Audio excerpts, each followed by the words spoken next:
മൊബൈലിലെ രണ്ട് ക്യാമറയും ഒരേ സമയത്ത് പ്രവർത്തിപ്പിക്കുന്നതിനെക്കുറിച്ചുള്ള ഒരു വീഡിയോ തൻസീർ കഴിഞ്ഞ ദിവസം ചെയ്തിരുന്നു. ഒരുപാട് ആളുകൾ നല്ല സപ്പോർട്ടായിരുന്നു ആ ഒരു വീഡിയോക്ക് നൽകിയിട്ടുള്ളത്. പല ആളുകളും പറയുന്നത് സാംസങ് മൊബൈലിലൊന്നും ഇത് സെറ്റ് ചെയ്യാൻ സാധിക്കുന്നില്ല എന്നാണ്. സാംസങ് മൊബൈലിലും ഈസി ആയിട്ട് ഒരു ആപ്ലിക്കേഷൻ്റെയും സഹായമില്ലാതെ ഈ കാര്യങ്ങൾ സെറ്റ് ചെയ്യാൻ സാധിക്കും. ഇന്നത്തെ വീഡിയോ നിങ്ങൾ സാംസങ് മൊബൈൽ ഉപയോഗിക്കുന്ന ആളാണെങ്കിൽ തീർച്ചയായിട്ടും കാണണം. ഇത് നമുക്കും സെറ്റ് ചെയ്യാൻ സാധിക്കും. പക്ഷേ എല്ലാ സാംസങ് മൊബൈലിലും ഇത് സെറ്റ് ചെയ്യാൻ സാധിക്കുമോ എന്ന് എനിക്കറിയില്ല. നിങ്ങൾ ചെക്ക് ചെയ്ത് നോക്കുക. ഞാൻ ഉപയോഗിക്കുന്ന സാംസങ് മൊബൈലിൽ ഇതിൻ്റെ ഓപ്ഷൻ കാണുന്നുണ്ട്, പക്ഷേ നമുക്ക് പ്രത്യക്ഷത്തിൽ ഇത് കാണില്ല. അതിനായിട്ട് ഒരു പ്രത്യേക ഓപ്ഷൻ തന്നെ നൽകിയിട്ടുണ്ട്. ഇതെങ്ങനെ എനേബിൾ ചെയ്യാം, എങ്ങനെ ഉപയോഗിക്കാം എന്ന് തുടർന്ന് വീഡിയോ കണ്ട് മനസ്സിലാക്കാം. ഇതുപോലുള്ള ടെക്നോളജി പരമായിട്ടുള്ള വീഡിയോകൾ ദിവസവും നിങ്ങൾക്ക് ലഭിക്കാൻ ഞങ്ങളുടെ ചാനൽ ഫോളോ ചെയ്യാൻ മറക്കരുത്. നമുക്ക് പെട്ടെന്ന് തന്നെ വീഡിയോയിലേക്ക് പോകാം. ഞാനിവിടെ മൊബൈലിൻ്റെ ക്യാമറ ഓപ്പൺ ചെയ്യാണ്. ഇപ്പോൾ ക്യാമറ ഓപ്പൺ ആയിട്ടുണ്ട്. നമുക്കിപ്പോൾ ഫോട്ടോ എടുക്കാം, വീഡിയോ എടുക്കാം. ഓക്കെ, അതിനുശേഷം നമ്മളിവിടെ താഴെ മോർ എന്ന ഓപ്ഷൻ നിങ്ങൾക്ക് കാണാൻ സാധിക്കും. അവിടെ നിങ്ങളൊന്ന് ക്ലിക്ക് ചെയ്യുക. ക്ലിക്ക് ചെയ്ത് കഴിഞ്ഞാൽ ഇവിടെ ഒരുപാട് ഓപ്ഷൻ ഉണ്ട്. ഇവിടെ ഡയറക്ടർ വ്യൂ എന്ന ഓപ്ഷൻ ഉണ്ട്. ഇതിലൂടെയാണ് നമുക്ക് രണ്ട് ക്യാമറയും ഓപ്പൺ ആക്കാൻ സാധിക്കുക. പക്ഷേ ഇവിടെ നമുക്ക് ക്ലിക്ക് ചെയ്ത് കഴിഞ്ഞാലൊന്നും ഇത് ഓപ്പൺ ആകില്ല കേട്ടോ. ഇത് ഓപ്പൺ ആക്കാൻ വേണ്ടിയിട്ട് ഇവിടെ ഒരു പ്ലസ് ഐക്കൺ കാണുന്നുണ്ടല്ലോ, അവിടെ നിങ്ങളൊന്ന് ക്ലിക്ക് ചെയ്യുക. അവിടെ ക്ലിക്ക് ചെയ്തിട്ട് ഇവിടെ താഴെ സേവ് എന്ന ഭാഗം കാണാൻ സാധിക്കും. അവിടെ സേവ് കൊടുക്കുക. ഇനി നിങ്ങളൊന്ന് ക്ലിക്ക് ചെയ്ത് നോക്കൂ, കൃത്യമായിട്ട് അത് വർക്കാവും.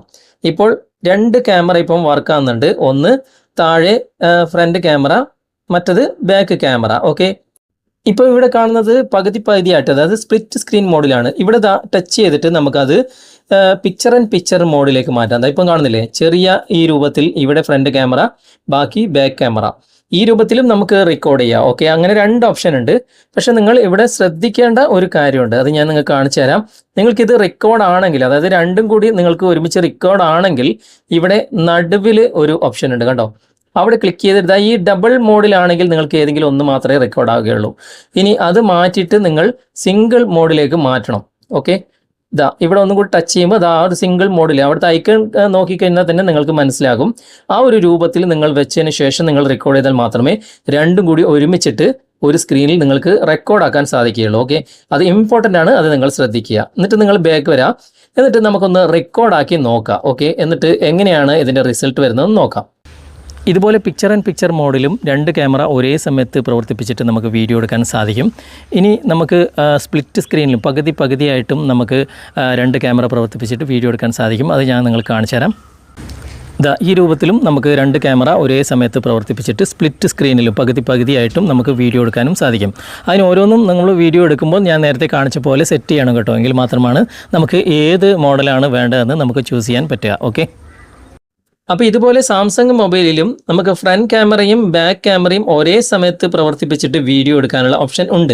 പക്ഷേ ഈ രൂപത്തിലാണ് അതിൻ്റെ സെറ്റിങ്സുകൾ ഉള്ളത്. അതുകൊണ്ടാണ് ഞാൻ ഇതിനെക്കുറിച്ച് ഒരു വീഡിയോ ചെയ്തത്. ഒരുപാട് ആളുകൾ കമൻറ്റിൽ ചോദിച്ചിട്ടുണ്ട് ഇതെങ്ങനെയാണ് സാംസങ് മൊബൈലിൽ ഫ്രണ്ട് ക്യാമറയും ബാക്ക് ക്യാമറയും ഉപയോഗിച്ചിട്ട് വീഡിയോ എടുക്കുന്നത് എന്ന്. അതുകൊണ്ടാണ് ഇങ്ങനെ ഒരു വീഡിയോ ചെയ്തത്.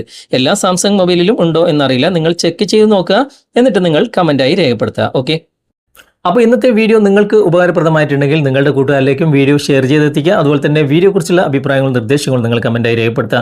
വീഡിയോ ഇഷ്ടമായിട്ടുണ്ടെങ്കിൽ ലൈക്ക് ചെയ്യാനും കമൻറ്റ് ചെയ്യാനും ഷെയർ ചെയ്യാനും മറക്കരുത്.